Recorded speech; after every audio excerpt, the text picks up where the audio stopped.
Well, welcome back to another story. This week it's from Liberia and by a man called Wilmot Red.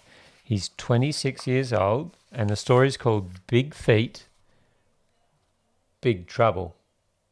Big Feet, Big Trouble. Let's listen to it. 9-year-old Wilmot Red woke up to see that his feet and legs were gigantic. His feet and legs had doubled in size since he went to bed the night before in a village in the West African country of Liberia. Wilmot tried to slip on a pair of pants, but they were too tight. He tried to put on a pair of shoes, but they were too small. He chose a pair of shorts and ran barefoot to Father. "My feet are big," he said. Father looked worried. "Does it hurt?" he asked. "No, nothing hurts," the boy said. "Just my feet are really big. I can't wear pants or shoes." Father thought the swelling might go down on its own, and he suggested that they wait a few days. But after a week, Wilmot's feet were bigger than ever. Father called the hospital. An ambulance arrived with lights flashing and sirens shrieking. The trip to hospital took 30 minutes. At the hospital, a physician ran tests, but couldn't find anything wrong. Leaving Wilmot at the hospital, Father returned to the village to find Nakonti, an old woman who prayed for people for money. Nakonti told Father to give her $30 for a bar of soap, a towel, and a jar of olive oil. When the boy comes home, he should use the soap whenever he takes a bath or washes his hands, she said. He should use the towel to dry himself. After baths, rub his body with the olive oil. Then the woman prayed for Wilmot. When she finished, she told Father to forget the soap, towel, and olive oil. "I just had a vision," she said.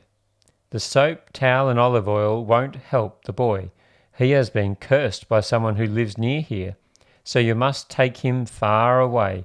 That is the only way that he will be cured." Father left the soap and other items at home and returned to the hospital. Hailing a taxi, he took Wilmot to an uncle's house far away. He wanted the boy to be safe from the curse. In the new city, Father took Wilmot to another hospital. A physician declared that Wilmot had a kidney infection. After 2 weeks of treatment, Wilmot's feet and legs returned to their normal size, and the boy was released from the hospital. But Father still believed that he had been cursed and only recovered because they had travelled far away from home. Father made arrangements for Wilmot to live with his uncle. After 4 years, when Wilmot was 13, Father moved to another town and sent for his son. He enrolled the boy in the local Seventh-day Adventist school. At the school, Wilmot learned that God does not require money to answer prayers. He loved God and wanted to show his love by keeping the seventh-day Sabbath. He was baptized. And Father worshipped on Sunday, and he was upset about Wilmot's new beliefs. Saturday was a busy day for the family, and Wilmot no longer helped wash clothes or clean the yard on that day. Father sometimes punished Wilmot by forcing him go hungry all day on Sabbaths.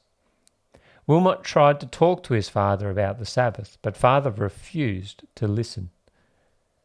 Wilmot prayed every day for God to soften Father's heart. One evening during family worship, Wilmot asked Father to show him where the Bible said that Christians should worship on Sunday. Father opened his Bible and looked for a text. He couldn't find any. Then Wilmot turned in his Bible to Luke chapter 4, verse 16, and gave the book to Father. "Read this," he said.